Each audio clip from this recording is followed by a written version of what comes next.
In for Chips Corner this week, Greg Dowd, President and CEO of National Milk Producers Federation, who also served as Chief Ag Trade Negotiator for the U.S. Trade Representative's Office during the first Trump administration. Greg, we've heard President Trump warning Canada to drop what he called its anti-American farmer tariff of 250% to 390% on various U.S. dairy products. How much of our dairy exports have actually faced that level of tariff? Well, probably none. I don't know the exact number, but that's the over quota tariff.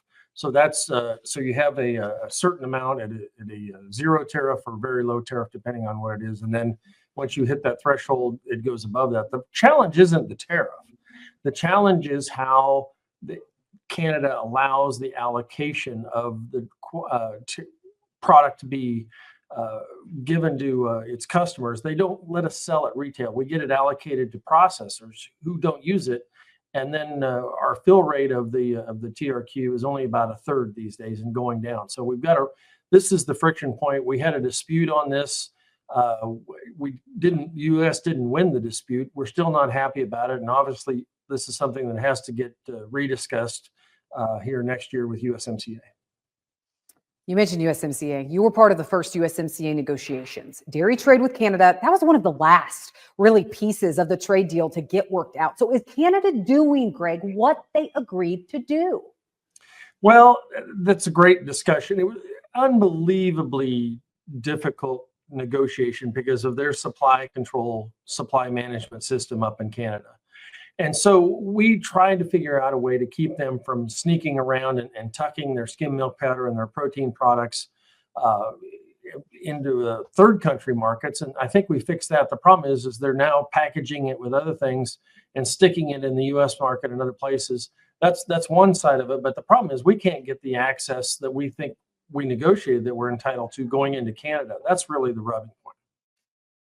Okay, so what would be a win with Canada, Greg? If we do, in fact, renegotiate USMCA, and some are arguing that's what President Trump is actually trying to do right now. But if we do officially renegotiate USMCA, what needs to happen for dairy? No restrictions on who we can sell U.S. dairy products to inside of Canada. No restrictions at all? No restrictions at all. We shouldn't have the allocation pigeonholed into people that Canada fully knows and understands that they will not use it. We want to be able to sell it to anybody and everybody, and that allows us to actually utilize and have exports into Canada that we negotiated in the agreement.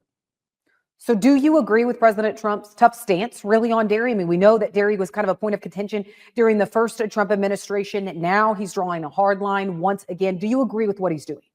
Yes, and he understands the issue. He understands it very well, and that's why he's so frustrated by this, is he knows what was supposed to happen. He also knows that in Canada, this is highly politically charged with the location and the politics of the dairy industry in Canada.